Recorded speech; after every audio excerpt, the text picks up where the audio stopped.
Hello পিওরা চলে আইসি আপনাকে টেপির মায় আমার মন নাই খেতে তন আলু টোকাই না কয় মা আলু ভাজি দিয়ে রুটি খামো পোলার মন রক্ষায় আলু ভাজি যুদ্ধে নেমে গেলাম। প্রথমে আলু সুইলা হাজার হাজার সৈন্য বানিয়ে নিলাম, মানে কুচাই লইলাম, লগে লাডি সোডাও লইলাম। লাডি সোডা ছাড়া কি যুদ্ধ হয় কন্ত? এইবার যুদ্ধের ময়দানে নাইমা গেলাম, মানে কড়াইয়ে তেল দিলাম, হ্যার পরে সৈন্য হাতে লাডি সোডা মানে পিঁয়াজ কাঁচামরিচ লবণ হলদের ফাঁকি দিয়া আলু কুচি সৈন্যকে যুদ্ধে নামাই দিলাম। এবার শুধু নাড়াচাড়া, সে কি যুদ্ধ রে! সৈন্যরা এদিক পরে ওদিক পরে কাইত্তয় চিত্তায় করতে করতে যুদ্ধ হইল। আমার এই যুদ্ধে কিন্তু পানি নামক কোনো শত্রু নাই, হুদা তেলের উপরে বাজা বাজা।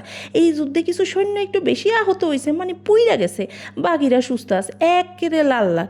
যুদ্ধে জয় একটা গান ধরি, যত আলু খাইবেন আপনি তত মোটা হইবেন, মোটা যদি না হইতে চান আলু কম খাইবেন। নেন, যুদ্ধ আমার শেষ। সোনার বাংলাদেশ কি সুন্দর দেয়া যাইতেছে গো, মসমই চালু।